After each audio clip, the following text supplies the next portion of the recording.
Good morning, ladies and gentlemen. Today we're going to talk about solving a system of linear equations using the substitution method, the elimination method. Now, this is also known as the addition method or the linear combination method. I'll call it the elimination method, but you are free to call it whatever you'd like. Here are your steps in solving linear equations using the elimination method. This is going to be a fairly quick lecture, so just a couple sample questions. So let's go ahead and do the first one.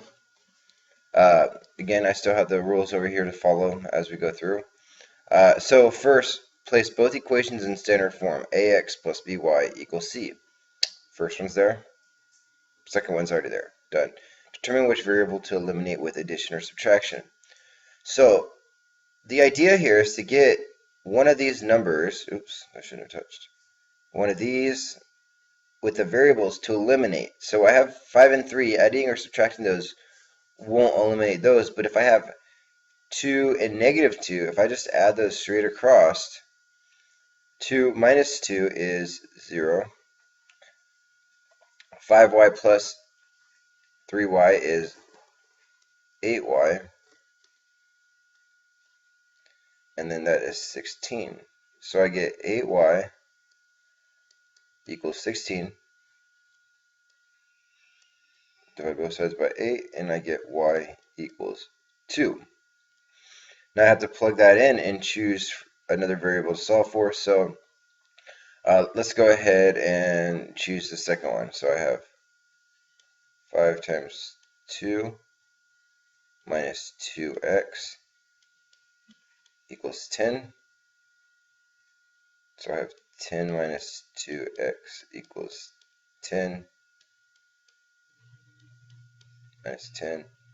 And I get negative 2x equals 0.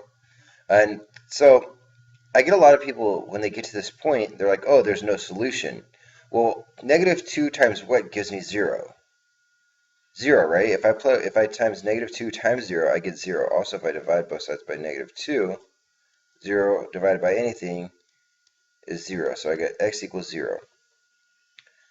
Now, let's go ahead and see if that, we got to check our answers now. Y equals 2, x equals 0. So 3 times 2 plus 2 times 0 should equal 6. 6 plus 0 equals 6. Check. And then 5 times 2 minus 2 times 0 should equals 10. I get 10 minus 0 equals 10. Check. So 0, 2 is our solution. Pretty simple, right? Let's go ahead and see another one. Now, our first step was to get them in standard form. They are both there. Next is to figure out which one we're going to solve for. So we can see here I have a 3 and a 2, and neither of those easily add or subtract to give me a 0, right? Now, if I look at my 4x and my 8x here, we can easily see that if I multiply my whole top by negative 2, then I get a negative 8x here, and now they can cancel, right? So now I get negative 8x minus 6y equals 4. Remember, what I do is, to 1, I have to do to both sides, so I have to distribute that to multiply everything by negative 2. Then here, I still have 8x minus 2y equals 12. So if I go straight down here, negative 8 and 8 cancel out. Negative 6y and a negative 2y give me negative 8y. And 4 plus 12 equals 16. By both sides by negative 8, and y equals negative 2. And so let's go ahead and see which one of these we're going to plug in for. Let's go ahead and plug in for the first one. So I'll do that up here. I got 4x plus 3 times negative 2 equals negative 2. 4x minus 6 equals negative 2. we'll go ahead and add 6 to both sides. 4x equals 4, so x equals 1. So I have my two answers. Let me go ahead and check for them. I have 4 times 1 plus 3y, or 3 times negative 2, should equal negative 2. 4 minus 6 should equal negative 2, and check, that works. And then I have 8 times 1 minus 2 times negative 2 should equal 12. 8 plus 4 equals 12, and check. So we have the solution 1 comma negative 2. And that is that answer. And going on to our last sample problem of this. Let me get my stuff. Alright, so now our step 1 stated that we should have to get our equations into standard form.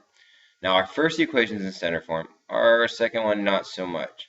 So to get it there, I have to go ahead and subtract 9y over to both sides. And what that's going to give me is that's going to give me a 3x minus 9y equals negative 18. I wish I could erase on here. Negative 18. And then I have the same thing here, 5x plus 4y equals negative 30. Now, here, when I'm looking to eliminate one of these, I have a positive 4y, a negative 9y, a 5x, and a 3x. So nothing here is easily going to just go away, right? And maybe not multiply one thing by something, but I'm going to have to multiply two different things. So what would be our common factor? So you could choose to multiply the top. So I have 4 and 9. If I were to get these equal, I'd have to multiply my top by 9 and my bottom by 4 in order to get a common factor here, right? Now here I have 5x and 3x. My common factor would be 15. So, or my common multiple would be 15. So I have, let's go ahead and do this. We're going to multiply the top by 3 and multiply the bottom by negative 5. From here, I go ahead and distribute everything. So I multiply everything by 3. So that gives me 15x plus 12y equals 3 times negative 30 would be negative 90. And then on the bottom, I have a negative 15x. So I have to divide, or I have to multiply all these out. So I get a negative 15x plus 45y equals 90. So what do we get here? We get these cancel. I get a 57y equals negative 90 plus 90 is 0. Again, so we get y equals 0. What would we multiply this by to get 0? Only y equals 0 is our only option. So now let's go back. And now what we have to do is, again, like I said this before, when we find one variable, we have to plug it into one of our original equations to make sure we did it right. So since I have y equals 0, it really doesn't matter which one I plug it into. Let's go ahead and do the top one. So I have 5x plus 4 times 0 equals negative 30. 5x equals negative 30. So x equals negative 6. So we have the answers, x equals negative 6, y equals 0. Let's go ahead and check our answers, plugging into the first one. 5 times negative 6 plus 4 times 0. And this one should work because we just got our answers from this one, right? So we get negative 30 plus 0 equals negative 30. That checks. Now we have to check both of them because it could be coincidental that it works in only one, but it might not work in both. So let's check our other answer. I have 3 times negative 6 equals negative 18 plus 9 times 0. That gives me negative 18 equals negative 18. Check. So our answer would be negative 6 comma 0. And there's our solution. All right, ladies and gentlemen, have a good day. I will see you in class on Monday, Tuesday, and enjoy the rest of your weekend. Take care.